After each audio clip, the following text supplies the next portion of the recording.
At 35 years old, Adelaide Voss had already learned that the town of Greystone Crossing kept two kinds of silence. The first was the silence of snowfall, the kind that softened the world and asked nothing of anyone. The second was the silence it gave to women it had decided to forget. For 3 years, Adelaide had lived inside the second kind. She had walked into that silence the morning she filed divorce papers at the county clerk's office with a 4-year-old on her hip and a bruise on her jaw. She had stopped trying to explain. She walked out of it now, or tried to down the 9 blocks between Mortimer Thorne's law office and the rented house on Caldwell Street, with a deed to a hole in the ground folded in her coat pocket, and the whole town pretending it had something else to look at. People said Cyrus Howerin had lost his mind before the end. People said a man who leaves 17 acres of useless granite to a divorced woman deserves whatever epitaph the county gives him. People said Adelaide Voss would be gone before the first hard freeze, and they said it with the particular satisfaction of people who have been waiting a long time to be proven right. What they did not know, what no one in Greystone Crossing knew, was that the hole in the ground was not a punishment. It was a message. And the woman who had been given it was the only person alive who could read it. Before we continue, if stories like this one find you when you need them, consider subscribing. This channel exists for the long evenings, the quiet hours, the nights when a voice and a good story are all you need. Welcome. Now let us go back to that October morning and to a woman who was about to discover that everything she thought she had lost had in fact been waiting. The lawyer pushed the deed across the desk with 2 fingers, not his whole hand. 2 fingers the way a man moves something he does not wish to be associated with. Adelaide watched those fingers, the buff nails, the gold ring catching the thin October light through the single window, and she thought of her grandmother Esme, who had once told her that you could read a man's whole history in the way he handed you something. Mortimer Thorne had soft hands. Her Uncle Cyrus had not. Her grandmother had not. Her own hands at 35 were already past the softness they had started with. There was a ridge of callus at the base of her right index finger from the needle she used to mend Jonah's things in the evenings. There was a small scar on her left palm from the time she had caught a falling jar of preserves and chosen the jar over her own skin. Hands that worked were honest. Hands that pushed paper were something else, Miss Voss Mortimer said. She corrected him without looking up from the deed. The paper was stiff official, the county seal embossed in the upper left corner. 17 acres northeast quadrant Graybeck Valley. 1 geological formation granite escarpment. 1 cave structure at base dimensions unspecified. Mortimer cleared his throat. The remainder of your uncle's estate, as specified in the final testament of Cyrus Aldous Howerin, is detailed before you. You'll want time to review it, of course. At your convenience. Convenience. She turned the word over in her mind the way you turn a stone over to see what lives beneath it. What convenience does a woman have when she is 22 days from losing her rented house, when her family has not spoken to her in 3 years, when the man across the desk is hiding a smile behind the careful neutrality of his profession? Her son sat beside her. Jonah, 6 years old, hands folded in his lap exactly as she had taught him, not because she needed him to perform composure for Mortimer Thorne, but because she had been teaching him since he was old enough to understand that the world would require composure of him in places that did not deserve it. He had not moved in 15 minutes. He had not asked a single question. He was watching everything the way he always watched everything, with the patient attention of a child who had learned early that the most important information was almost never stated directly. Howerin's Folly, Mortimer said, and now the smile was less carefully hidden. That is the local name for it. The granite escarpment north face of the valley. Quite unique terrain. Unique. She knew that word too. It was the word people used when they meant worthless, but did not wish to be quoted on it. She picked up the deed. Both hands. The way her grandmother had taught her to receive things that mattered, even things that did not appear to matter, especially those. From the corner of the room behind her left shoulder came the sound of a breath released through the nose. Controlled, but not quite controlled enough. She did not turn. She knew who it was. Garrett Howerin, 43 years old, her uncle's eldest son who had inherited the cattle and the east pastures and the name on the new church bell tower, and who had come to the reading of the will because men like Garrett always came to watch what happened to the ones they had already decided had gotten what they deserved. Garrett, who had stood at her divorce hearing 3 years ago and told the room that she was bringing shame upon the family name. He had said it quietly, the way people say the things they most want the room to hear. She had not forgotten. She did not forget things. It was perhaps her most useful quality and her most exhausting one. "You'll want a man to look it over for you," Mortimer said. "These matters, property assessments, boundary surveys, they can be complicated territory for a woman managing alone." She stopped. She turned slowly the way her grandmother had taught her to turn when a person said something that required the full weight of her attention. "I am not alone, Mr. Thorne." Her voice was the voice she used when she needed to fill a room without raising it. "I have a son. His name is Jonah. He is right here.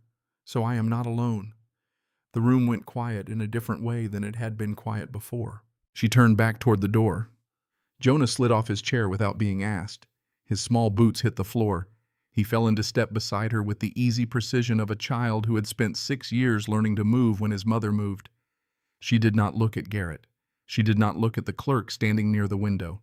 She walked out into October. The main street of Greystone Crossing received them, the way small towns always received the newly humiliated, with a silence that was louder than noise.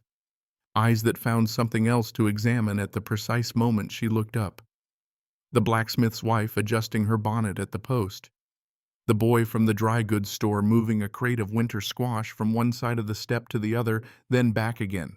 The curtain on the upper window of the Harker Hotel shifting an inch and then going still. Adelaide walked with her shoulders level and her chin at the height that communicated nothing. She had practiced this walk. It had taken the better part of 3 years to get it right, the particular posture of a woman who is absorbing a great deal and releasing none of it. Jonah walked beside her. His hand found hers without either of them deciding it. 9 blocks home. She counted them. She always counted things when her chest got tight. Steps, fence posts, the jars on the kitchen shelf arranged by size. It was a trick her grandmother had taught her when she was 9 years old and had just watched her mother lower a small pine box into the ground. Count something, child. Anything real. The mind needs a task when the heart has more than it can hold.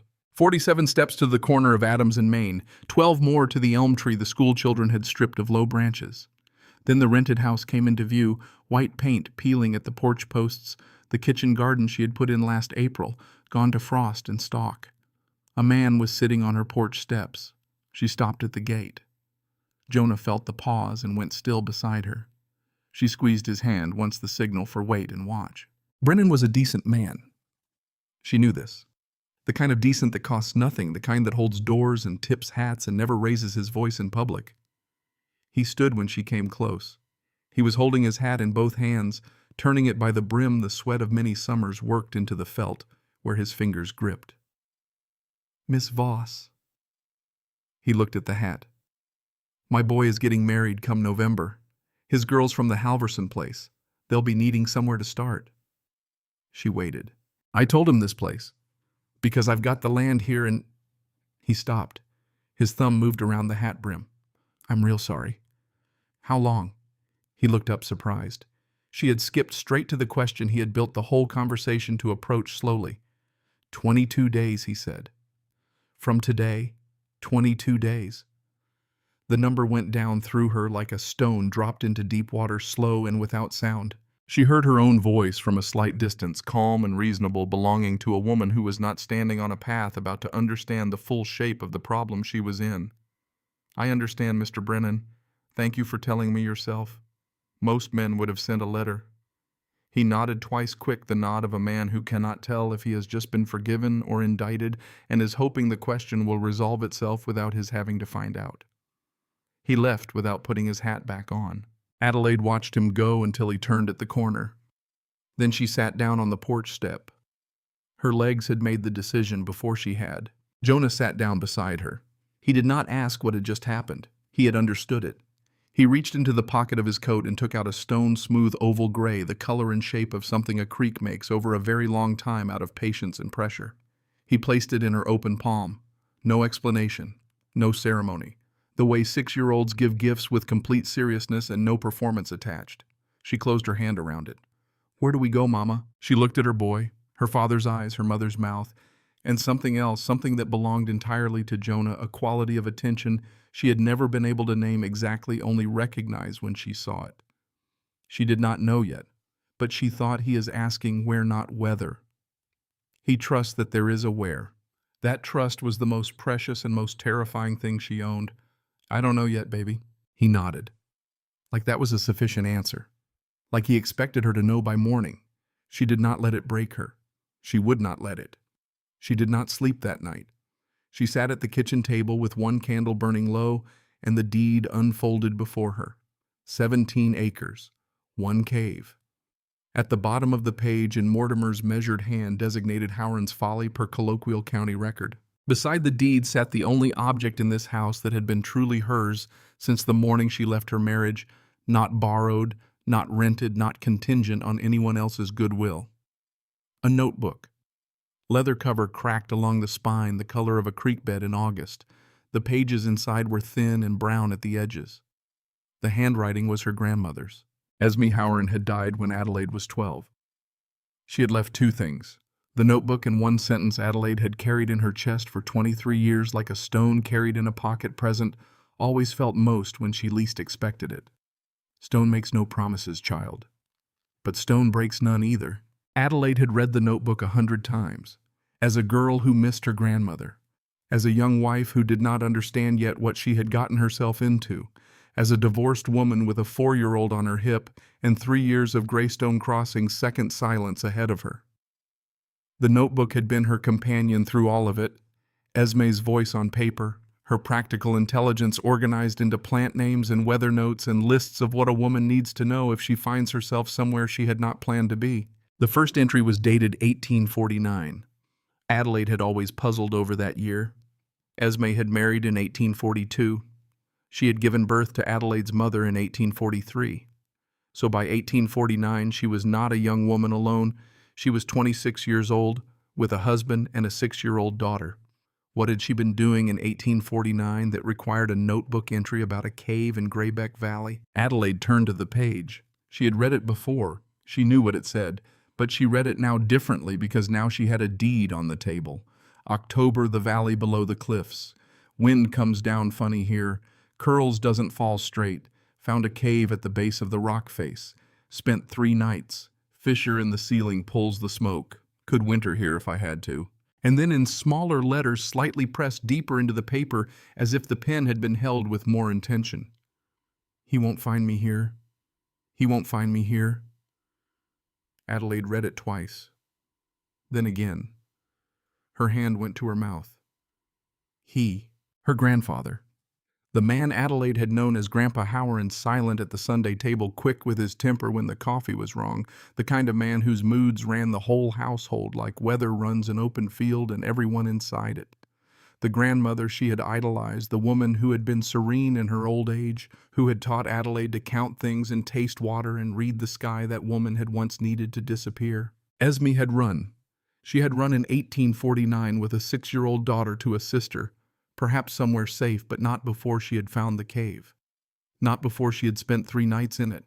Not before she had understood that it could hold her through a winter if it had to. He won't find me here. He had never found her. He had died of fever in 1857, still not knowing where his wife had gone in October of 1849 or what she had found there.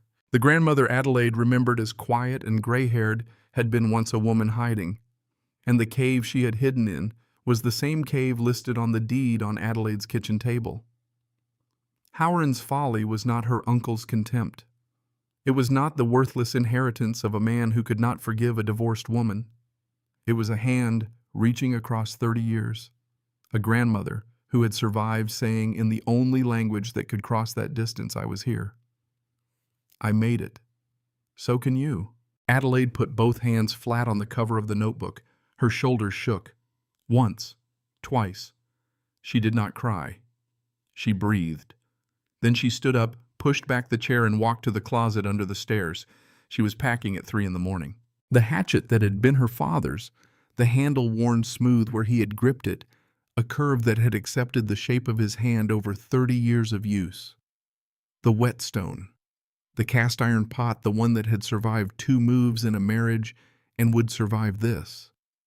The seed packets she had been putting aside since August, wrapped in oilcloth because even when she had not known what she was saving them for, she had been saving them. The notebook she wrapped separately in the center of the wool blanket, the way you carry something irreplaceable. She was writing a list in her head of everything that mattered. The notebook went on first, then Jonah, then the hatchet. Everything else was negotiable. Jonah found her at first light. He stood in the kitchen doorway in his nightshirt, bare feet on the cold floor, his hair pressed flat on one side and wild on the other the way it always was in the morning. He looked at the kitchen, the empty shelves, the jars lined up on the table by size, the folded blanket, the wrapped pot, and then he looked at her. "Are we leaving?" "Yes." "Where are we going?" She turned. She knelt down in front of him, put her hands on his small shoulders. "To a place your great-grandmother once stayed, a long time ago before I was born." He considered this. "Is it far?" 2 days walking. "Will it be cold?" "Yes." "Will we have a fire?" "Yes." He nodded. She waited. He had one more question, the only one that mattered. "Will you be there?" She pulled him close, her face in his hair. She felt his heartbeat against her collarbone, small, fast, absolutely certain of her. "Yes, baby, I will be there." "Then it's okay." He went to pack his things without being asked. She stood up. She did not know yet what he would bring: the 7 gray creek stones, the piece of birch bark with the owl drawn on it in charcoal, the 2 wool shirts, the small carved horse that had been her father's last gift before he died. She only knew what she had: a deed, a notebook, a child who trusted her. 22 days. She decided in the cold of that kitchen at 4 in the morning that it was enough. It had to be. She went to Hollis Greer's house the next morning before the town was fully awake. Hollis was a wheat farmer who lived 4 blocks east in a frame house that had been leaning slightly to the south for as long as anyone could remember, and showed no signs of stopping or of falling. He was 42, a widower. His wife Clara had died of fever in the spring of '74, and he had been quiet in a particular way ever since, the way people are quiet when they have stopped expecting certain things from the world and made a kind of peace with the absence. He had helped Adelaide carry firewood the winter after her divorce, showing up on a Tuesday morning without announcement, stacking wood for 2 hours, and leaving without asking for so much as a cup of water. She had remembered it. She had been remembering it for 3 years, the way you hold something in trust without knowing when you will need to spend it. He was at his kitchen table with a cup of coffee when she knocked. He stood up too fast and knocked the chair back against the wall. She pretended not to notice. "Adelaide. Come in. Sit down. I heard about the will. I need a favor, Hollis." He stopped. Sat back down slowly. "All right. I need to borrow your handcart. 2 days. I'll bring it back." "What for? I'm leaving." She watched his face work through it, the disbelief, the protest forming and then receding as he registered that she was not asking his opinion. The quiet recalculation of a man deciding what kind of man he intended to be in this particular moment. He chose well. "I'll bring it by tonight," he said, "and I'll put a sack of flour in it. Don't argue with me about the flour." She did not argue. She turned to go. At the door she stopped. "Hollis." "Yeah." "Don't tell anyone where I'm going." A pause, brief. "I wasn't going to." She walked home. The wind off the northern ridge had a color that morning, a flat, metallic sheen in the sky above the escarpment, like the side of a knife, held at an angle to light you cannot see the source of. Her grandmother had had a name for that color. Esme had called it the sky taking a breath. They left on a Tuesday at first light, the frost still white on the grass. The handcart had 2 wooden wheels and a long handle worn smooth with use. It found every rut in the road. Adelaide pulled it from the front and felt the weight of everything she still owned settle into her palms. Jonah walked beside her with his bundle under his arm. His small boots hit the packed earth with a purposefulness that kept threatening to undo her composure. The town watched them go. She felt the watching the way she always felt it, a pressure at the periphery, the particular weight of eyes that have decided to look somewhere else but have not quite managed it. From the hardware store, from the churchyard steps where 2 women stood with their coats buttoned and their heads angled toward each other, from the upper window of the Harker Hotel where the curtain moved its single inch, Adelaide kept her eyes on the road. On the escarpment at the far end of the valley, rising gray and massive above the tree line, indifferent as only very old stone can be indifferent, not cold, not hostile, simply unchanged by any of it. She was beginning to understand that indifference as a gift. Halfway through town, a voice called her name. Reverend Silas Holt stood in front of the church in his good coat, his hands clasped behind his back, his face arranged into the expression he kept for the occasions he considered matters of pastoral duty. He had buried her grandmother. He had married her and her husband 10 years ago, his voice warm with the certainty of a man performing something he believed in. 3 months after her divorce, he had given a sermon about women who abandon their covenants, and he had looked at her in the third pew until she stood up and walked out and did not come back. "Adelaide Voss," he said. She stopped the cart. She did not go to him. He came to her, stopping at a distance that was close enough to speak privately and far enough that anyone watching could confirm he was not offering comfort to a wayward woman. "I have prayed about your situation considerably." She waited. "It is not too late," he said, "to return, to repair what has been broken.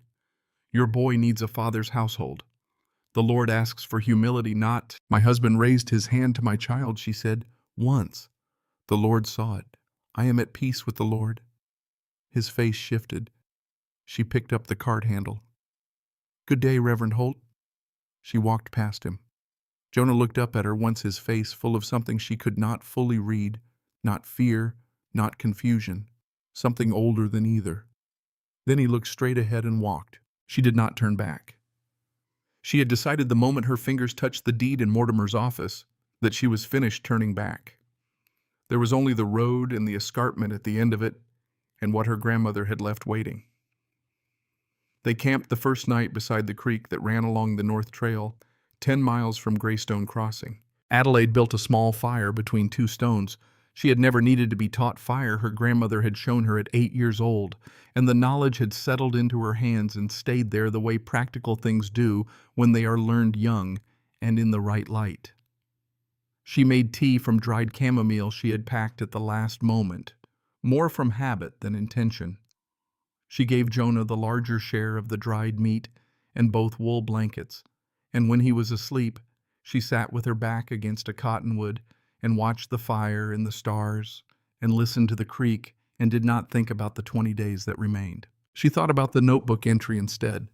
"He won't find me here." Her grandmother had been 26 years old in 1849. Younger than Adelaide was now.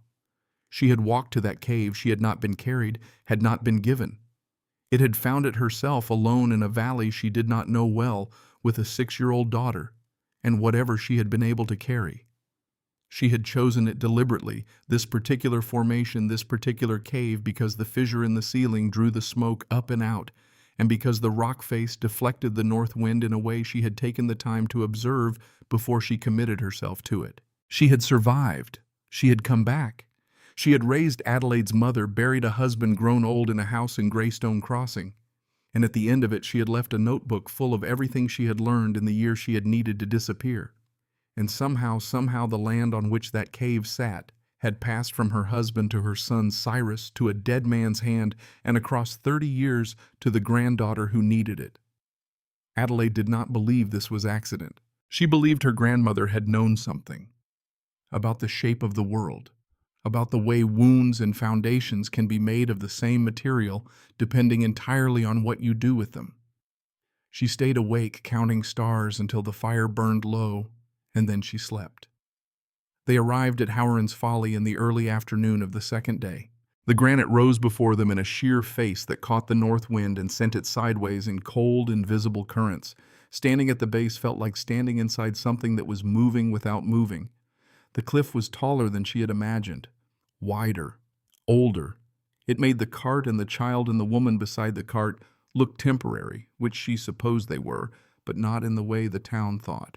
The cave mouth was set low in the rock, 4 feet at the entrance, maybe a little less. Dark, cold air breathing out of it like something patient that has been waiting a long time. Adelaide stood at the threshold. Jonah stood beside her. Neither of them spoke. She thought an ending and a beginning can look exactly the same from here. She lit the small oil lantern she had packed. She bent her head and stepped inside. The smell arrived first, damp earth-cold stone, something underneath both of those, something she did not have a word for. The smell of time, geological and indifferent.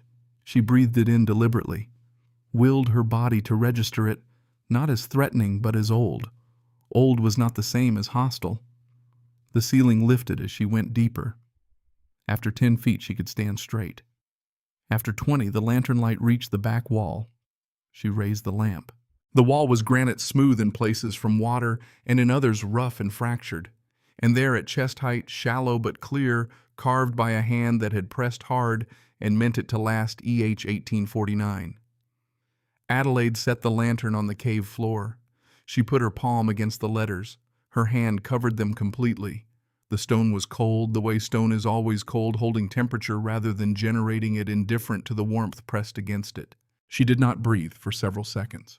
Esme Howerin had stood in this exact spot, had pressed her own hand younger, then steadier perhaps, or perhaps not perhaps, shaking exactly like this against this wall, and carved her initials into it.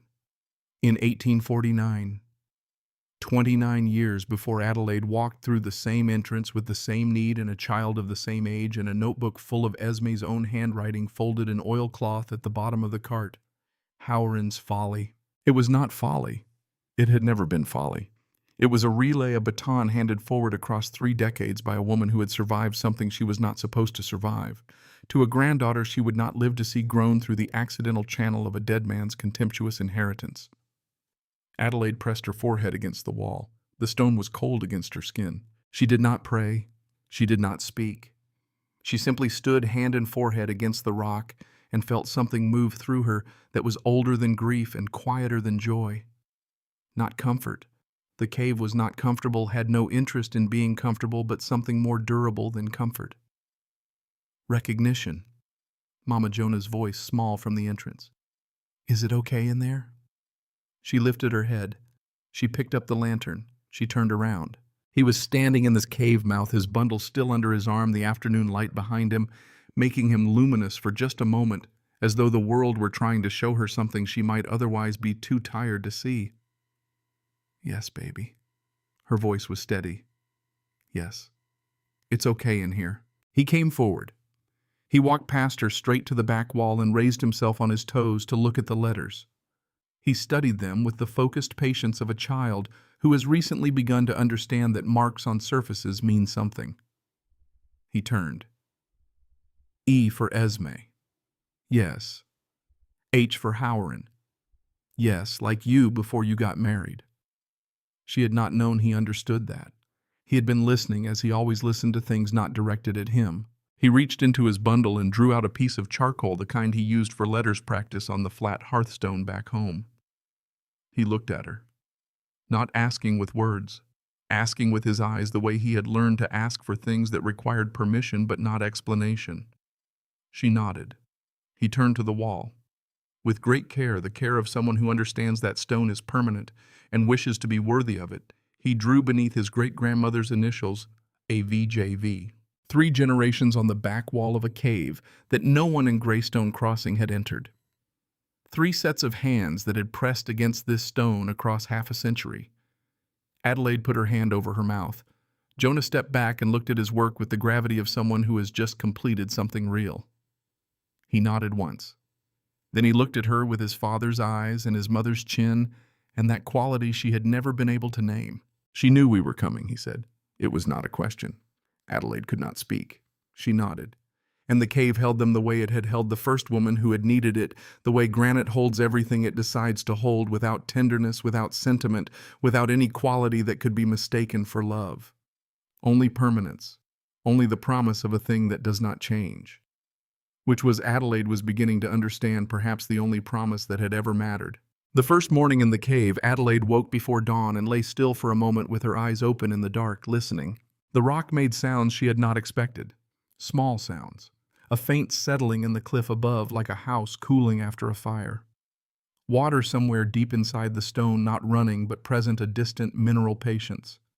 Wind against the entrance, deflecting sideways and away, leaving behind it a quiet that was not silence, but something denser than silence. The accumulated quiet of a space that had been dark for a very long time and had learned to be comfortable in itself. She rose without waking Jonah.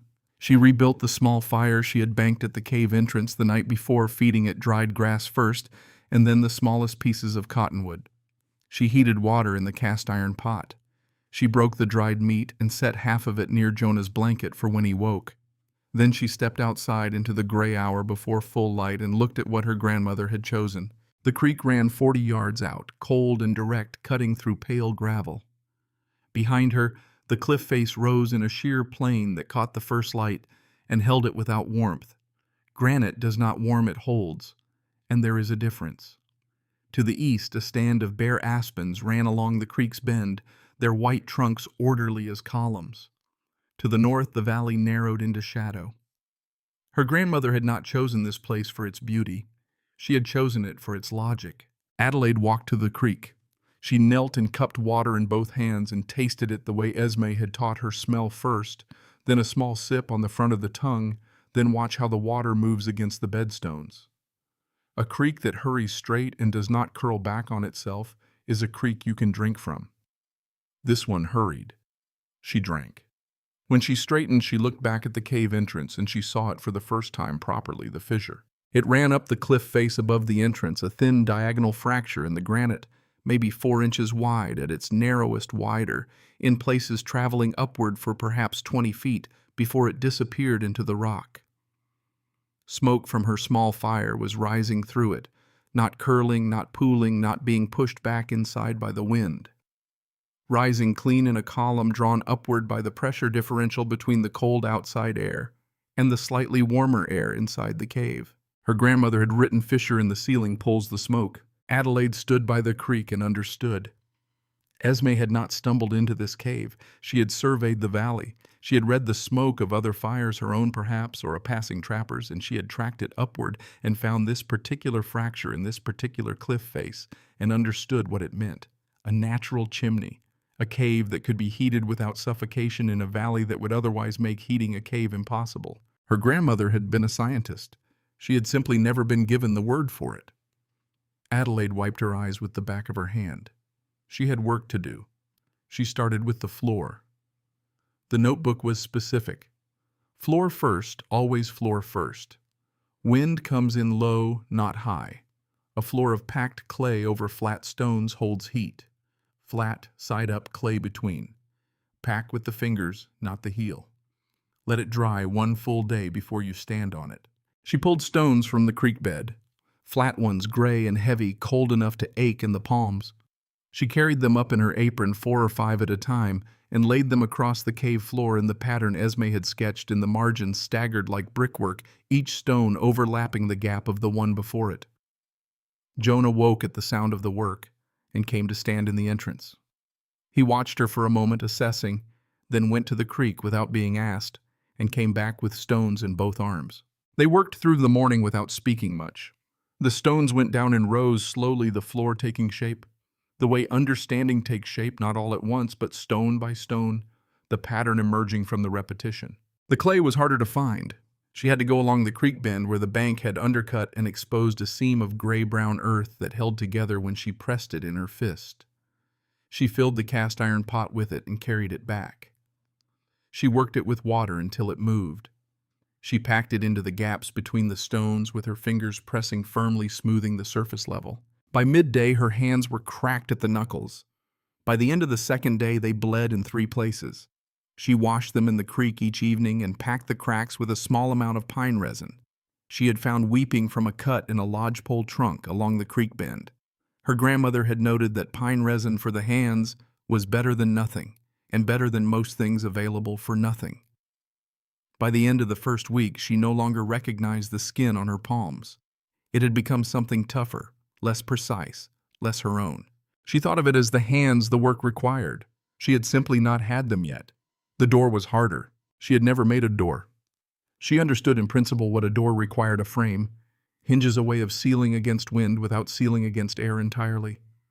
She had Esme's notes, which were useful, and she had cottonwood logs from the creek bend, which were straight-grained and workable, and she had her father's hatchet, which was honest, and did not lie to her about the difference between what she intended and what she was producing. She made the frame first. She scripted the logs, notched them at the corners, wrestled them into the cave entrance, and checked the fit. The rock pushed in on the left side in a way she had not accounted for. She re-notched. The fit was better, but not right. She stood back and read the entrance the way Esme had written to read it. not imposing the door on the cave, but letting the cave tell her where the door wanted to go. Don't fight the cave. The cave is older than your tools. She made the frame fit the opening that was actually there, not the opening she had assumed was there. This required cutting the left upright 3 times and losing most of an afternoon to a mistake she could have avoided if she had measured before she notched. She sat on the cave floor that evening with her shoulders aching and her wrists cramped and looked at the door frame 3/4 right, 1/4 wrong, and felt something she did not allow herself to call despair, because that was not a useful word, and she did not have room for words that were not useful. She allowed herself 5 minutes to feel exactly as bad as she felt. Then she went to the notebook. Jonah came to sit beside her. He had his charcoal and his flat stone, and he was practicing his letters, which he had been doing every afternoon since they arrived, working with a concentration that seemed disproportionate to his age and was she had come to understand simply who he was. Mama. Yes. Why did Uncle Cyrus give us this place? She looked at the half-made door frame. She thought about how to answer honestly without adding weight to what he was already carrying. He didn't give it to us to help us baby. He gave it to us because he thought it would hurt us. Why would a hurt be a gift? She was quiet for a moment. Sometimes the difference between a hurt and a gift is what you decide to do with what's inside it. He thought about that with the focused patience he brought to everything. Then, that's hard. Yes, but you're doing it. She looked at him. She thought she might cry and decided firmly against it. Yes, baby, I'm doing it. He went back to his letters. She went back to the notebook. She remeasured the entrance by hand, running her fingers along the rock the way her grandmother had described. She found where the door actually needed to sit. She cut the upright a 4th time. In the morning the frame stood straight. The hinges came from the flour sack. She had not emptied it fully until the 3rd day in the cave, rationing the flour and using it sparingly for the flatbread she made on the flat hearthstone each morning. When she finally reached the bottom of the sack, her hand found metal, 3 iron hinges, hand-forged heavy with a precision that came not from machinery but from a smithy and time. A latch, a small wooden handle smooth with preparation. She sat on the cave floor and stared at them. Hollis Greer had put them there. He had packed the flour around them so she would not hear them shift during the cart ride. He had said nothing. He had simply placed them at the bottom of the sack and said nothing about it, and let her find them when she needed them, which was exactly when she found them. She sat for 10 minutes with the hinges in her lap. The kind of crying she did was the kind that makes no sound, only pressure behind the sternum and in the throat, the body processing something it cannot speak. She had lived for 3 years in the assumption that the world had finished with kindness toward her. That assumption had just been adjusted. She stood up, she wiped her face. She went back to work. The door hung true on the 3rd morning of that 2nd week. She opened it and closed it and opened it again. No light at the edges, no bind in the frame. It sealed the entrance against the cold and opened easily inward and gave her, for the first time since they had arrived, the feeling of a threshold, a place that had an inside and an outside, a distinction the cave had not previously been able to make. She stood in the entrance and looked out at the valley. Then she turned and looked back into the cave at the stone floor and the wooden shelves Jonah had helped her level against the right wall, at the jars ranked by size, at the blankets folded on the sleeping pallet, at the fire burning steadily in the firebox she had not yet finished, but which was already pulling smoke toward the fissure. She thought, I built this. Then Jonah's voice from behind her. Mama, the door fits. Yes, baby. There's no light at the edges. No, there isn't. He came and stood beside her in the entrance. He looked out at the valley the way she had been looking, not at anything specific, but at the whole of it, taking an inventory of what existed and what might be done with it. I like it here, he said. She looked down at him. So do I. He went back inside. She stood a moment longer, her hand on the doorframe, the cottonwood smooth and cold under her palm. The valley was quiet. The creek made its sound. The aspen trunks were white in the gray afternoon light. She felt for the first time in 3 years something she recognized with difficulty as peace. Not happiness, not safety, not yet. But the specific quiet that comes when you have been moving towards something without knowing it, and you have arrived, and the arrival is real. The first visitor came on a Wednesday. Adelaide saw him before he moved. A stillness in the aspens at the tree line. the particular quality of stillness that is not the stillness of empty air, but the stillness of a person deciding. She kept her rhythm. She was outside on the flat stone near the entrance, grinding dried buffalo berries she had gathered along the southern creek bend, her motion steady, her face neutral. Her grandmother had written, "Panicked people invite panic. Calm invites a different kind of attention." Jonah was beside her, sitting cross-legged, very still, watching the tree line without appearing to watch it. The man who finally walked toward them had a buckskin coat worn to the texture of old bark and a long rifle carried with the ease of something he had stopped thinking about. He was perhaps 58. His face had the kind of weathering that comes not from hardship but from years of simply being outside in whatever the sky was doing. He stopped at a considered distance. "Lennis Hobart," he said, not an introduction. A statement of fact, the way people who spend long stretches alone re-enter the company of others, not performing themselves, simply announcing them. His eyes moved across the cave entrance. The woodpile stacked with the largest pieces on the bottom and graduated upward by size, the stone floor visible through the open door, the shelves, the clay jars. Something moved through his expression, not surprise precisely, but the particular recalibration of a prediction being revised. "Folks in town are saying Howerin left you nothing but a hole in the ground." Adelaide kept grinding. "We have what we need." He looked up at the cliff face above them. He traced something in the rock, the angle of the fissure. She realized, reading it the way you read terrain. If you have been reading terrain long enough. "North Valley funnels the wind," he said. "When the real snow comes, it doesn't fall straight. It moves, drifts up against anything that stands.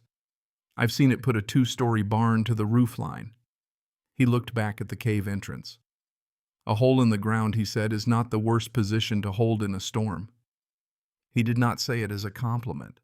He said it the way a man corrects a miscalculation, plainly, without softening, as if the fact itself was the courtesy. Then he walked past her into the cave. She had not invited him. She did not stop him.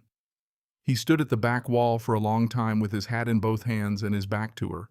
When he turned, his face had changed. Something in it had shifted out of the present tense and into a much older country. "Esme Howerin," he said.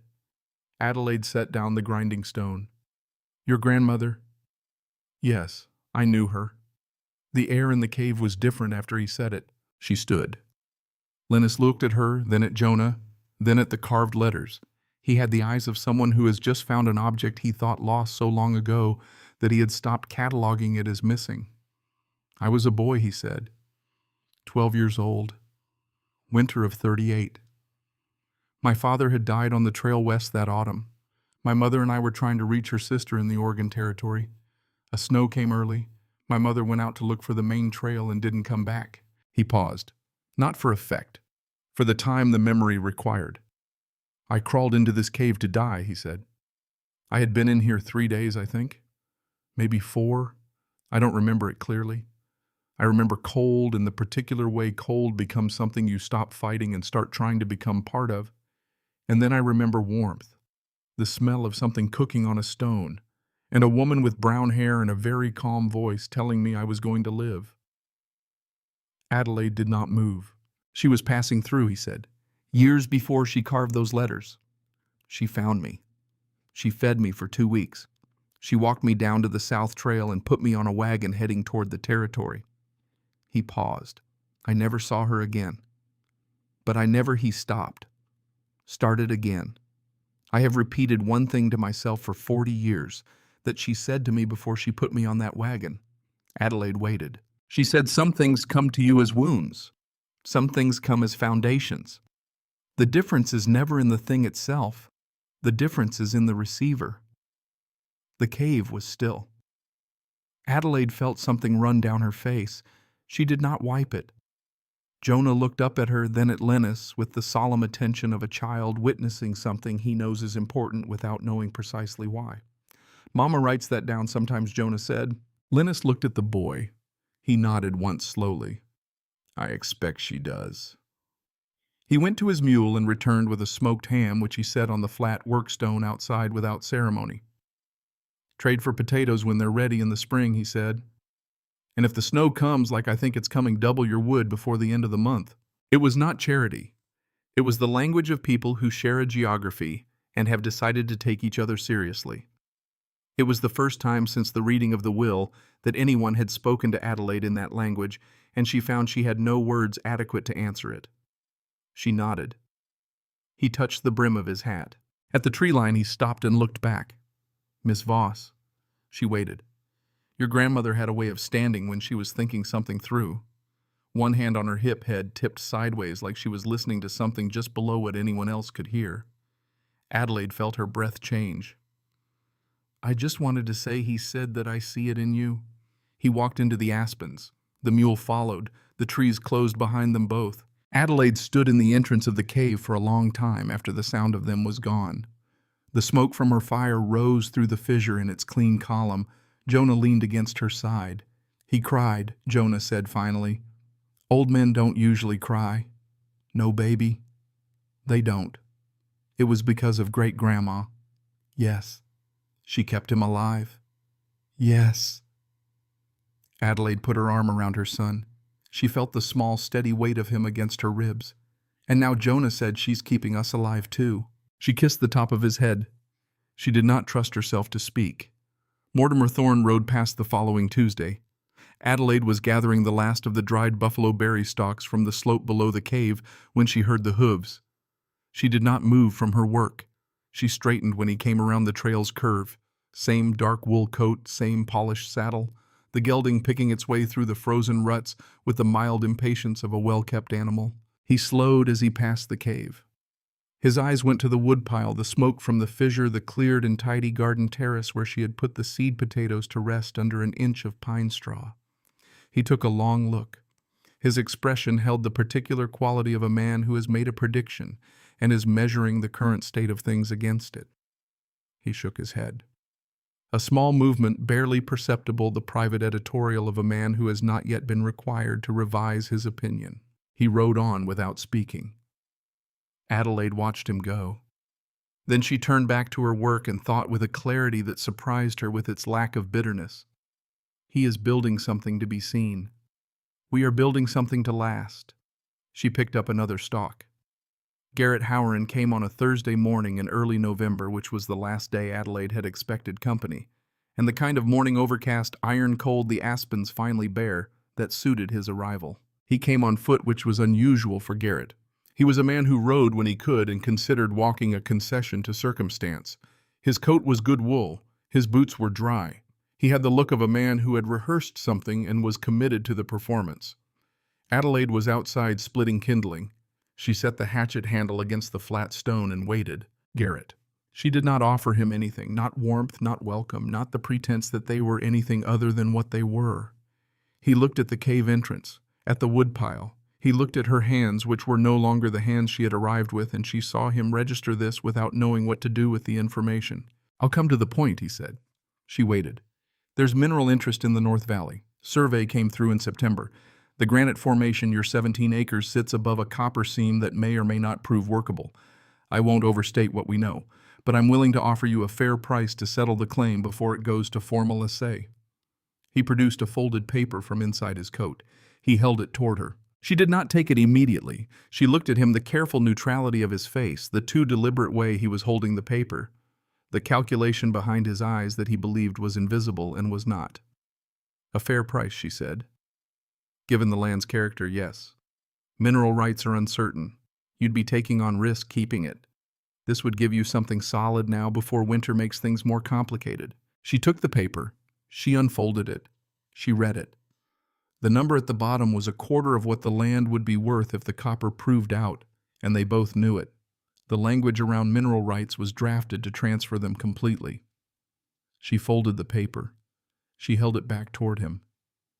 "No, thank you, Garrett." His mouth tightened at the corners.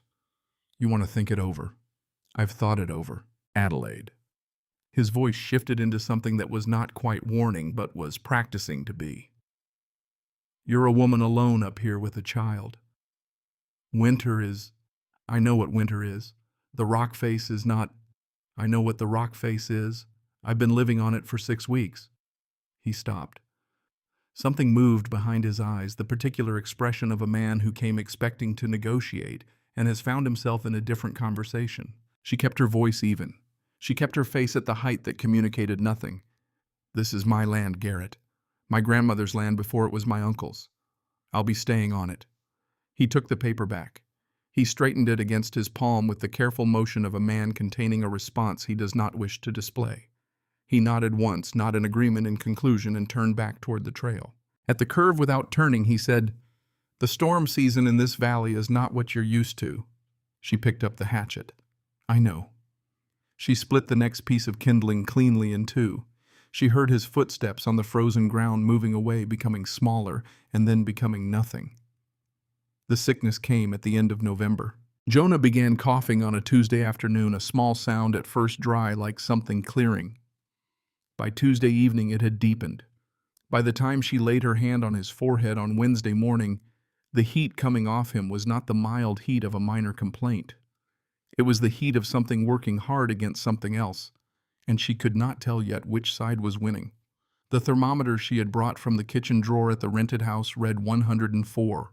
She had seen 101 once before when he was 3 years old and had developed the croup in January, and she had sat up with him through 3 nights running the hot steam and the cold air alternating the way the book said. She had been terrified then. This was different from terrified. This was something she did not have a name for yet. She put him on the pallet near the fire. She put a wet cloth on his forehead. She stood up. She paced to the cave entrance and back twice. She put both hands over her face. "I made a mistake. I should have stayed in town. I should have." She stopped. She breathed. She walked to the back wall. She placed her hand on the letters that were now as familiar to her as her own. She did not speak. She only stood palm against stone and felt the cold of the granite against her skin and let it anchor her. Then she walked to the notebook. She turned to the page she had marked in October, the one she had read 3 times then and had hoped she would not need. She read it now with her hands completely steady, because her hands did not have the option of shaking. Yerba Santa, resinous leaves deep green yellow flowers in summer. Grows on south-facing rocky slopes. For the cough and the lungs, steep 1 full handful in 2 cups of boiling water, 20 minutes minimum. Strain, sweeten with honey if you have it. 3 swallows every 2 hours. Do not stop until the fever breaks. And in the margin, in smaller letters, cool the skin while the medicine works inside. Creek water on cloths, wrists, neck, soles of the feet. Every 2 hours alongside the tea. The fever must leave through the skin. She had gathered yerba santa in October. She had a jar of it on the second shelf between the dried chamomile and the pine resin. She had gathered it because her grandmother had noted it, and she had learned to collect what Esme noted without needing to know yet what it was for. She took down the jar. Her hands did not shake. They measured, poured, waited. 20 minutes was the longest she had sat still in weeks. She used it. She went to the creek with a cotton shirt she tore into strips. She filled the small clay bowl. She came back. She knelt beside her son. Jonah's eyes were glassy and half closed. She pressed the first cool cloth to his wrist. He turned his head toward her. "Mama, I'm right here, baby. I'm right here." She rotated the cloths every 15 minutes. She strained the tea. She lifted his head, tipped 3 swallows through his lips. He swallowed without opening his eyes. When he moaned, she spoke to him not the things she would remember later, not useful things, just the particular sounds a mother makes to tell a child that the boundary between him and the rest of the world is guarded. She did not sleep. She did not eat. She kept the fire steady and the cloths cool and the tea measured and the intervals exact. At 3 in the morning, his skin changed under her hand. It was not dramatic. Temperature does not announce itself when it breaks. It simply becomes something different, the sweat coming through, first soaking the nightshirt, and then the quality of the heat itself, shifting from the hard, tight heat of fever to the softer heat of a body beginning to let go of what it no longer needed. She changed him into a dry shirt. She put the fresh blanket over him.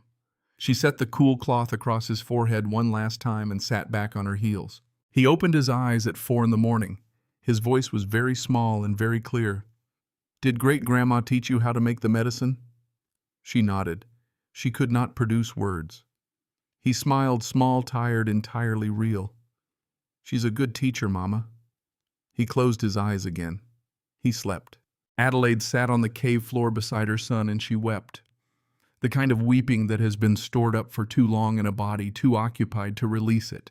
the kind that makes no decisions about timing or dignity, that simply arrives when the danger has passed, and there is finally room for it. She wept for the boy on the pallet. She wept for the woman she had been 3 years ago. She wept for her grandmother who had left a jar of yerba Santa leaves in a notebook that crossed 30 years to reach the hands that needed it. She wept until she was empty. Then she stood up. She added a piece of hardwood to the fire. She sat back down beside her son. She watched his chest rise and fall in the orange light. She thought, I am not alone. I have never been alone. Linus Hobart came back in the first week of December, and he did not dismount from his mule. He stopped at the tree line and looked at the sky above the northern ridge for a long time before he looked at her. The sky had changed since November. The flat metallic sheen had deepened to something more committed. Not the sky taking a breath, as Esme had named it, but the sky having drawn that breath and held it. 5 days, Linus said. Maybe 4. I've been 3 days out along the upper ridges reading it. Big system building from the northwest. Pressure signatures I haven't seen in this valley since '56. She looked up at the ridge. She understood now what the sky was holding. It won't be a snowstorm, he said. It'll be something else. How long once it arrives? He considered. A week. Could be more. Systems this size, they don't behave like smaller ones. They stall. He looked down at her. You've done well. Now do more. Double the wood. Pack the door seams with moss. When it hits, do not open the door until you have had 2 full days of complete silence after the wind stops. She nodded. Why 2 days? Snow settles and hardens. A drift compressed for 7 days is not powder. You open a door into that too soon, you lose your seal trying to close it again. You'd be trading a closed cave for an open one. He looked at her steadily. Don't make that trade. He looked at Jonah, who had come to stand in the cave entrance, still pale from the fever, thinner, but his eyes clear. Boy, he said. Yes, sir. Your mother is doing the right things. You pay attention to her the way you're paying attention. Now you'll come through this. Jonah nodded. Linus touched the mule's flank and turned back toward the eastern rock face without another word. That evening, Adelaide and Jonah stood at the cave entrance together. The sky above the northern ridge was the color Esme had named. The valley below was still. The aspens were bare.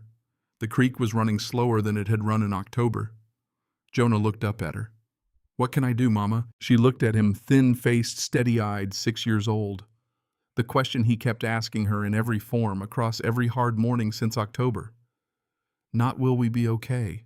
Not when will this be over. Only what can I do? She knelt down. She put her hands on his shoulders. You can help me count the stores. You can help me pack the door seams with the dry moss from the south bank. You can carry the smaller wood. You can keep the fire going if I need to sleep. You can tell me every morning what you see and hear and notice because you notice things I miss. He was quiet. Then I can do all of that. I know you can. He looked up at the sky. Then at her. We're going to be okay. She pulled him close. She closed her eyes. Yes, baby. She felt his heartbeat against her sternum steady, certain entirely his own.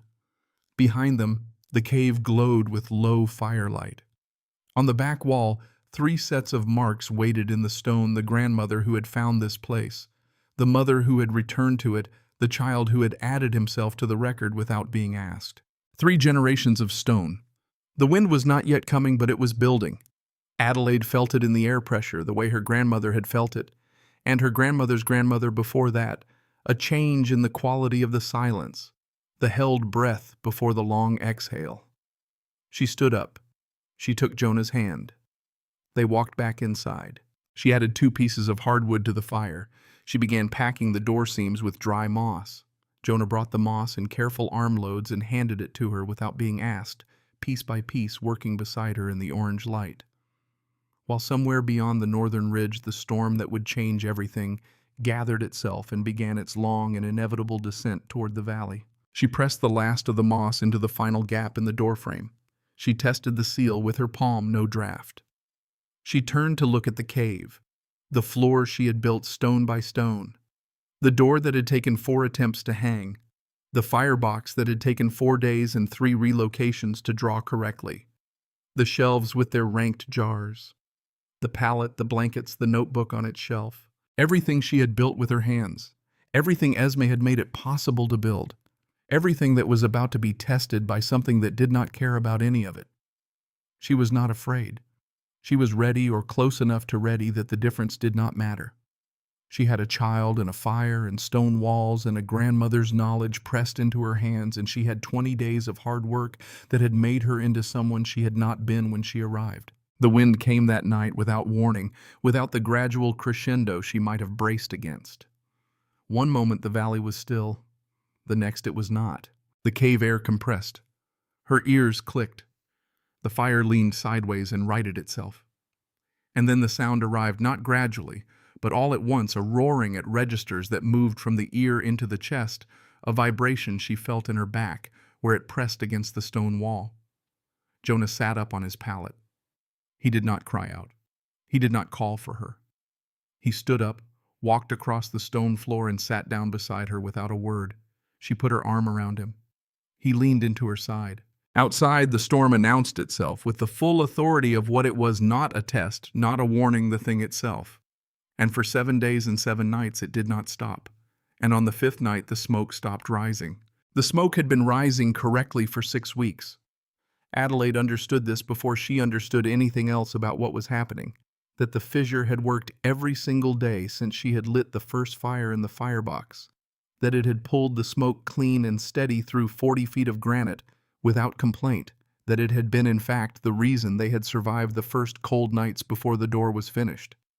And now it had stopped. She stood up from her chair so fast she knocked it sideways. She did not right it.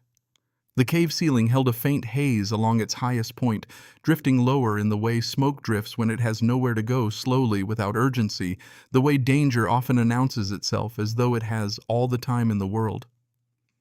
Jonah coughed. A small sound. She looked at him. She knew what had happened. The fissure ran up through the cliff face and exited somewhere above the drift line. 7 days of snow not falling but packing, consolidating under its own weight into something denser than snow, had buried the upper cliff face. The exit hole at the top of the fissure had sealed. Ice and compacted drift feet of it, perhaps, and now the smoke had nowhere to go but back down into the space where they were breathing. She looked at the fire. She looked at the door. She looked at her son. She could put the fire out. The smoke would clear. The temperature inside the cave, which had been holding at something livable through the worst week of weather the valley had seen in a generation, would begin to fall. Stone does not hold warmth it has not been given. Without the fire, the cave would become within hours something between cold and deadly, and within a day simply deadly. Or she could climb. The fissure started at chest height at the back of the cave. She had traced it with her hands a dozen times. It widened at the base, narrowed sharply at about 6 feet, opened slightly again, narrowed once more near the top. 20 feet of irregular vertical crack through solid granite, 4 inches at its tightest point. She stood at the base of it and looked up into the dark. She thought, I cannot do this. She thought it completely without arguing with it, let it exist for the full length of one breath. Then she thought, yes, I can. Because there is no one else in this cave who can. She told Jonah what she was going to do.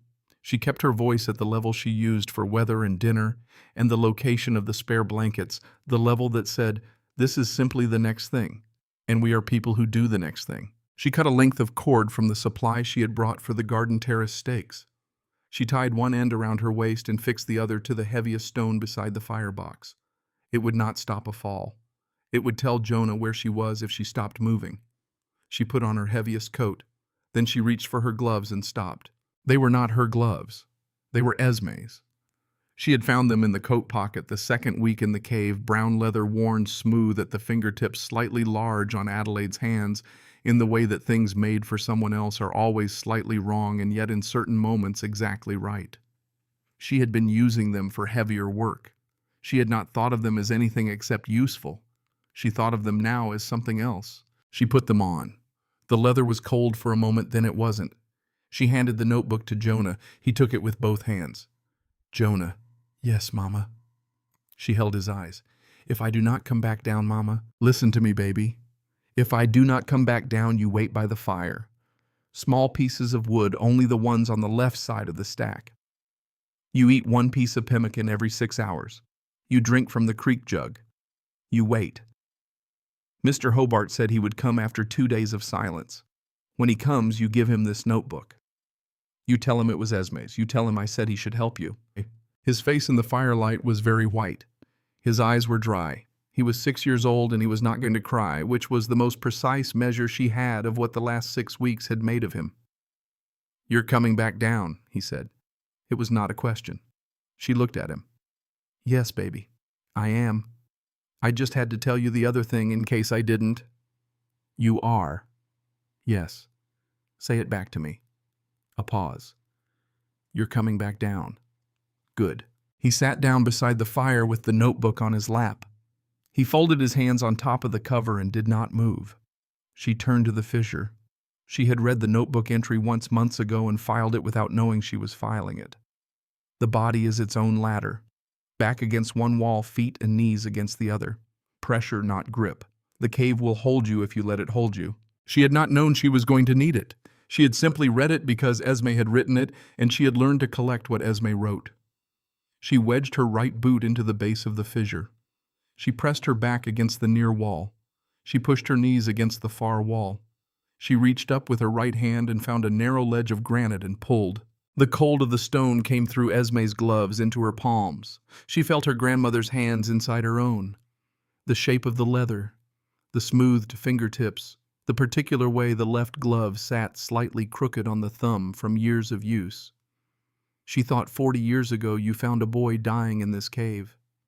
You saved him, and you walked away, and you never told anyone, and you never stopped being the kind of woman who knew this fissure existed and knew a body could climb it if it had to.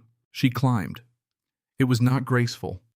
It was the calculated inch-by-inch movement of a body working at the edge of what it could do, using every surface available to it, wasting nothing.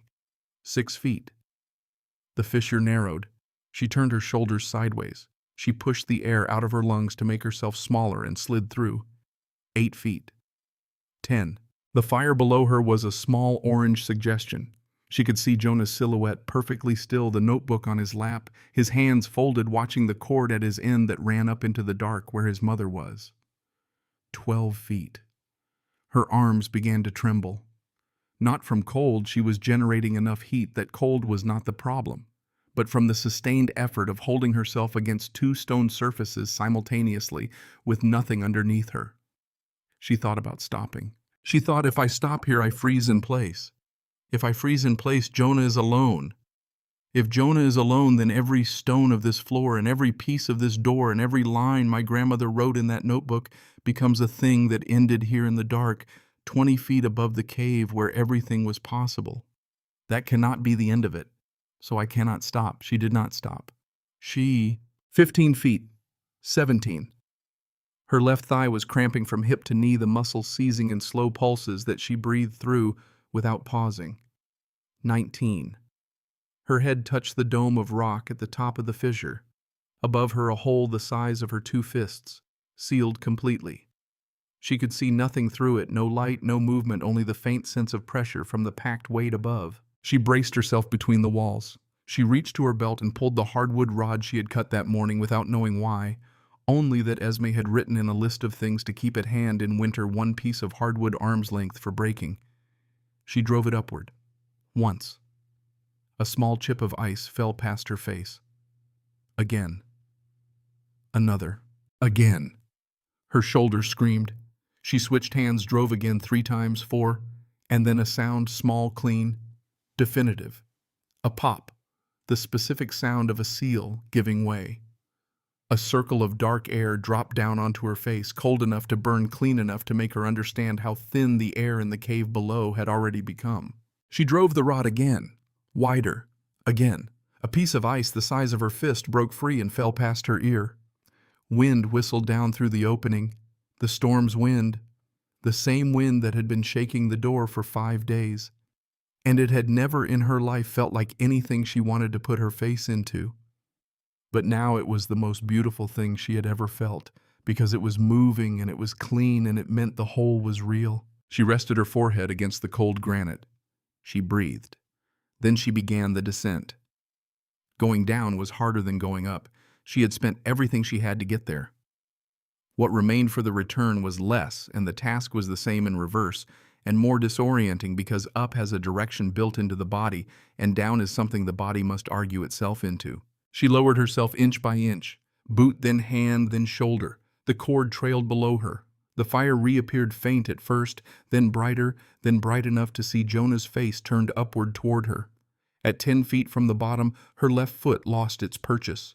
The sole of her boot skidded on a damp patch of stone, and her body dropped 6 inches before her right elbow found a ledge and caught. Her shoulder wrenched. She heard herself make a sound, short, involuntary. Jonah's voice immediately from below, "Mama." "I'm all right, baby." "I slipped. I'm coming down." She braced. She breathed.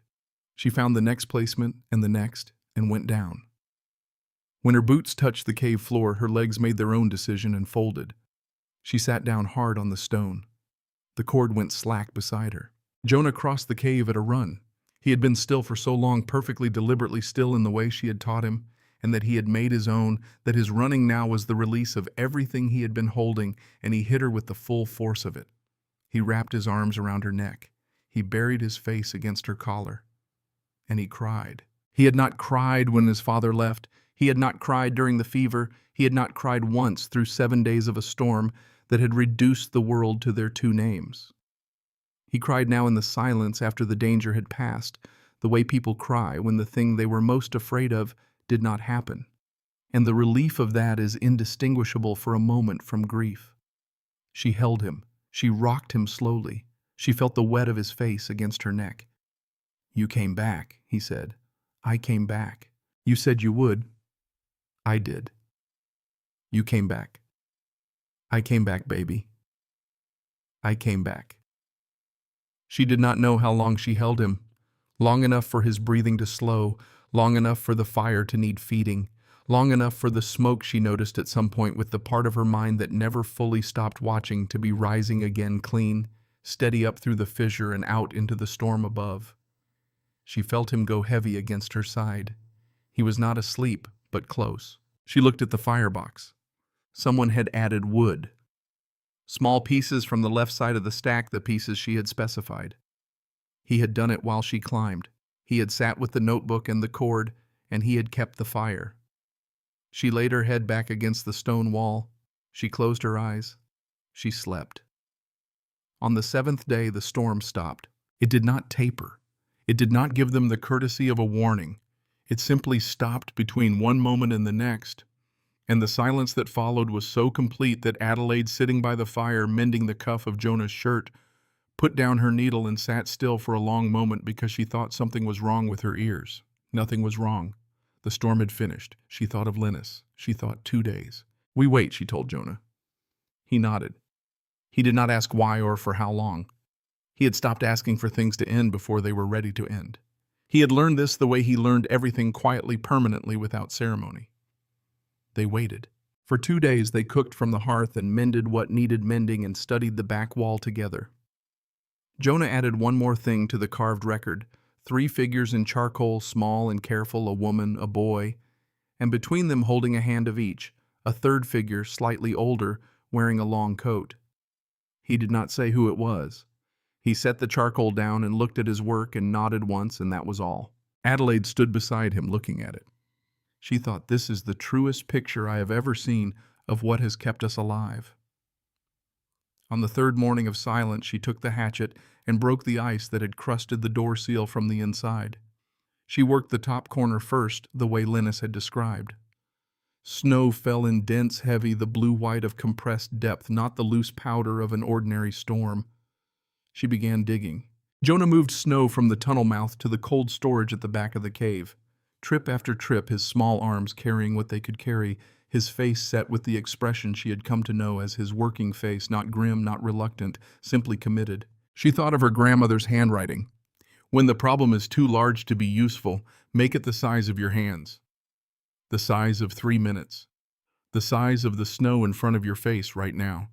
You don't dig out of a buried life all at once. You move this load, then the next." She moved this load, then the next. In the 4th hour, the shovel broke through.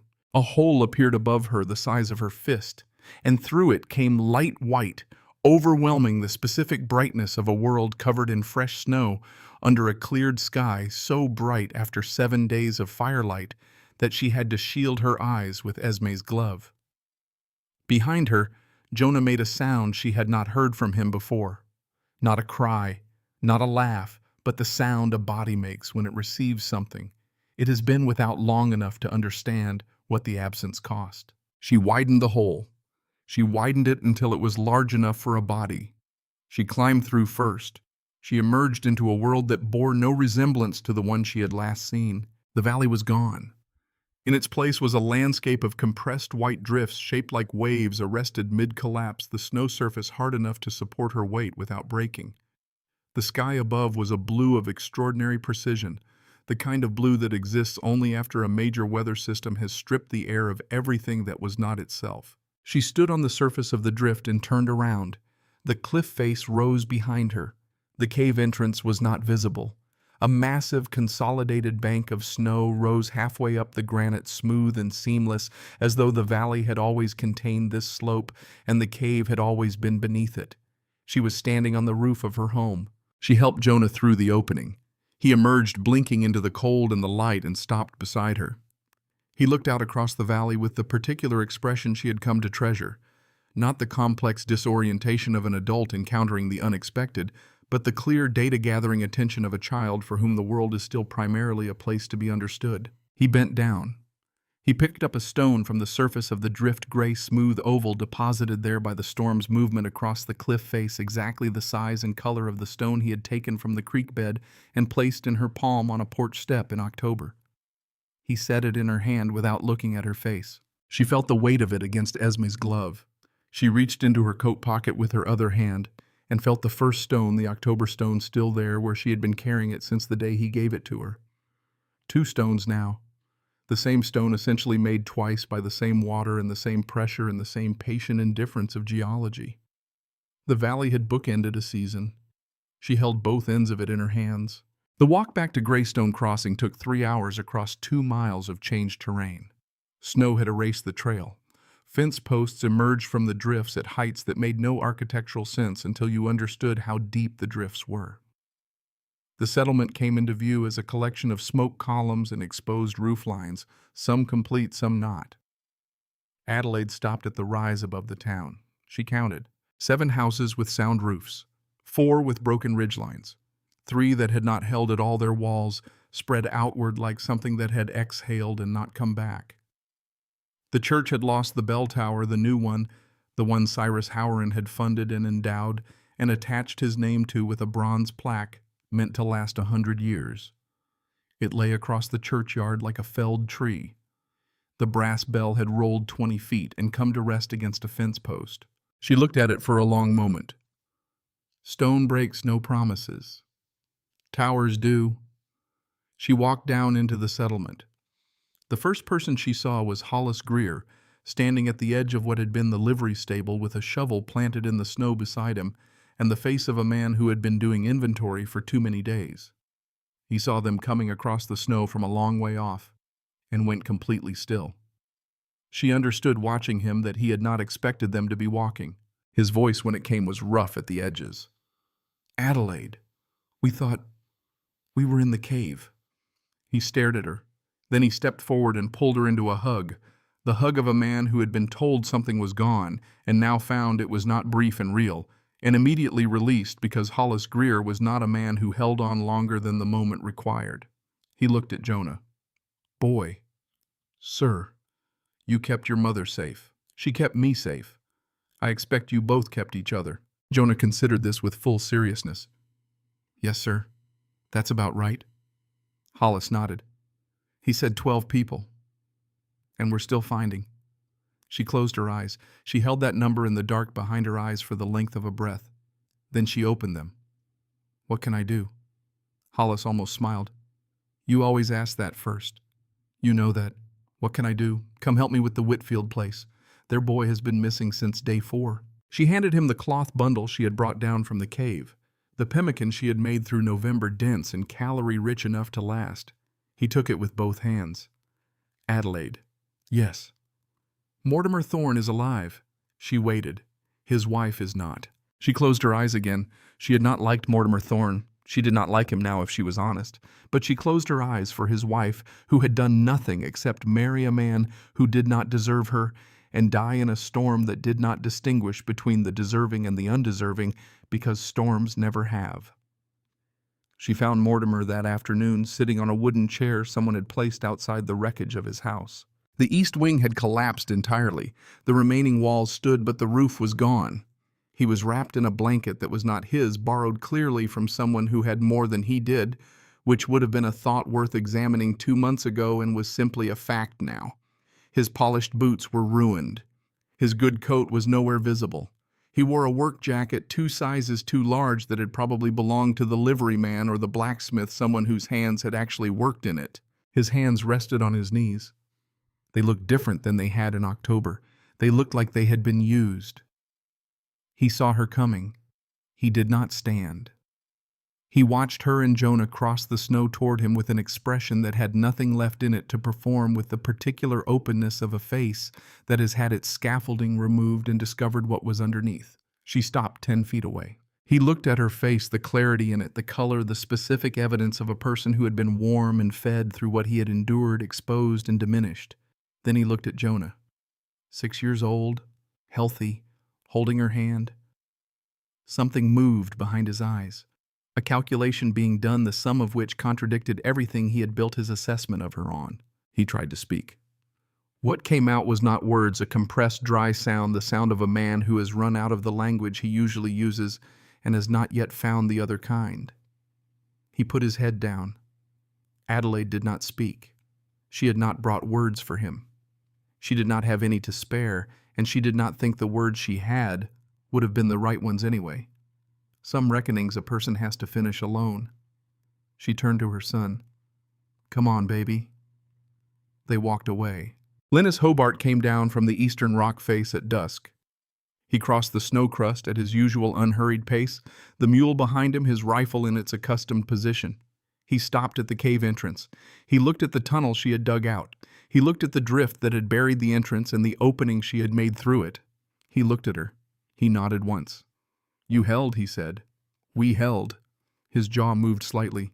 Esme would be proud. Adelaide felt the air go out of her. Not the painful way. The good way, the way a held breath releases when the thing you were holding it for has resolved. She only said thank you. He looked at Jonah. "Boy." "Yes, sir." "You did your part." "I moved the snow." He nodded.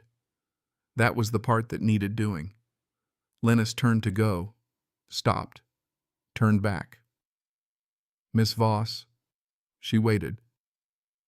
"There is something I never told you about the day your grandmother walked me down to the wagon." She waited.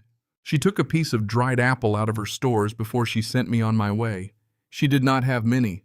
She placed it in my hand and she said, 'Pass it on when the time comes.'" He reached into his coat. He produced a small cloth pouch worn soft with long carrying. 40 years, Miss Voss. I have always had one with me. Not the same apple I traded the original to a Shoshone woman in '55 for a bear claw. She needed it more than I did. But I kept the agreement. I always carry one." He held the pouch out. Adelaide took it. She opened the drawstring with her fingers. Inside a single dried apple slice, wrinkled dark, carefully maintained, smelling faintly of something that was more memory than fruit. "That is yours now," he said. "Pass it on when the time comes." She closed her hand around the pouch. She felt the 2 stones in her other pocket. She felt Esme's gloves on her hands. She thought of the notebook on its shelf inside the cave with its 30 years of her grandmother's handwriting and the blank pages at the back waiting. She nodded. She could not speak. Linus touched the brim of his hat. He turned. He walked back toward the eastern face. The mule followed without being led. The last of the day's light caught the granite above them and held it for a moment, warm amber, entirely temporary, and then released it. Adelaide stood at this cave entrance until they were gone. Then she felt Jonah's hand in hers, and she looked down. "Mama?" "Yes." "What's that for?" She looked at the pouch. She thought for a long moment, not performing the thinking, but actually doing it the way her grandmother had stood with one hand on her hip and her head tipped sideways. listening to something no one else could quite hear. "It's a promise," she said, "made between women across time. Your great-grandmother made it first, then Mr. Hobart kept it for her, and now it's mine to keep." She looked at him. "And after me, it's yours." He looked at the pouch with the gravity of someone taking on a real responsibility. Then he nodded once the way he nodded when a thing was settled. 3 weeks later, Hollis Greer came up the path with a folded paper and a sack of seed beans, and a small jar of honey and a pair of good wool boots someone in town had sent without attaching their name. "The story," he said, "that is what they are calling it now. The Voss woman and her boy. Howerin's Folly. The cave that held when the houses didn't." He held out the paper. It was a petition to the county land office. Formal recognition of her claim to the 17 acres designated Howerin's Folly. Tax abatement for 10 years in acknowledgement of the land's particular character. It bore 23 signatures, most of them clear, a few cramped in the hand of people who did not write often. At the bottom, in small, careful letters, she recognized Mortimer Thorne. Adelaide stared at it. Jonah came to read over her shoulder. He could read most of it now. She had taught him through the winter. He pointed at the bottom signature. "Mama." "Yes." "That's the lawyer." "Yes." He signed it. "Yes." "Why?" She took her time with the answer. She waited until she had the right words, not the easy ones. "Because he learned something this winter, baby. The same thing we learned. He just learned it slower." Jonah thought about this. He nodded. He said, "Can I keep it? With my stones." She handed it to him. "Keep it. When you're older, you'll understand what it cost the man who signed it last." He folded it carefully. He carried it to his bundle and placed it inside next to the 7 creek stones, the birch bark with the owl, the wooden horse, the charcoal drawing he had made on a November afternoon of things only he could see. He tied the bundle. He came back. That night, Adelaide opened the notebook to the blank pages at the back. The fire gave enough light. Outside, February had settled over the valley with the particular quiet of a season that has done its worst and is now simply present, waiting to become something else. She could hear the creek running again, louder than it had been in December, the ice along the edges beginning to give. She wrote in her own hand beneath everything her grandmother had left. February 1879. Adelaide Voss, granddaughter of Esme Howerin, survived the winter at the cave you marked with your initials. My son Jonah is 6 years old. He learned the things you wrote down. He held this notebook the night I climbed the fissure. He kept the fire while I slept. He gave me a stone in October and a stone in February, and they are the same stone made twice. I know now that you ran here too, in 1849, from a husband who could not be lived with. I did not know. My mother never told me, perhaps she did not know herself. But you wrote it down. You kept the notebook. You marked the wall. If you are reading this, whoever you are, some daughter or granddaughter of mine, I will not live to see remember this. We come from a line of women who chose stone when we had nothing else. We chose what holds. The wound was real. The foundation was real too. Stone makes no promises, but stone breaks none either. Welcome home, child. She put the pen down. She sat for a moment with both hands resting on the open page, feeling the texture of the paper under her palms, the slight give of the old leather beneath it. 30 years of her grandmother's handwriting, and now 1 page of her own, and after her whatever Jonah would add when he was old enough to understand what the notebook was. She closed it. She put it back on the shelf in the space she had made for it between the clay jars. She arranged it so the spine faced outward, so that anyone who came into this cave would see it and understand that a person had been here, had thought carefully about things, had written them down for the next one. She added 1 piece of hardwood to the fire. She sat down beside her son. He leaned against her side without waking, fully asleep or close enough, his breathing slow and even, his face in the firelight, the face of a child who has nothing current to be afraid of. The cave held them, the way it had held the first woman who needed it. The way granite holds what it decides to hold, without softness, without sentiment, without any quality that could be mistaken for love, but with something that outlasts love's ordinary forms, with permanence, with the specific faithfulness of a thing that does not change. Outside in the February dark, The creek ran louder than it had run in months. Somewhere in the southern reach of the valley, beneath 3 feet of snow that had already begun in the lowest places to remember that it was water, the first small movement of the season was beginning. Not spring yet, not anything you could point to. Only the earliest suggestion of it, the way a long night suggests morning long before morning is visible. Adelaide listened to the creek. She thought of her grandmother standing in this cave in 1849 in Esme's gloves, reading the smoke, choosing this particular place from all the places in the valley because she had taken the time to understand it before she committed herself to it. She thought of a 12-year-old boy who had crawled into this cave to die and had been given cornbread and a calm voice and a piece of dried apple and 40 years of keeping his word. She thought of a 6-year-old boy who had crossed a cave floor at a run and not let go. She thought of a deed pushed across a desk with 2 fingers and a petition signed with a whole hand. She thought everything I was given as a wound I have received as a foundation. The difference was never in the giving. The difference was always in me. She closed her eyes. The fire cracked once quietly, the way fires do when the wood has been chosen well and the air is exactly right. And Adelaide Voss stayed.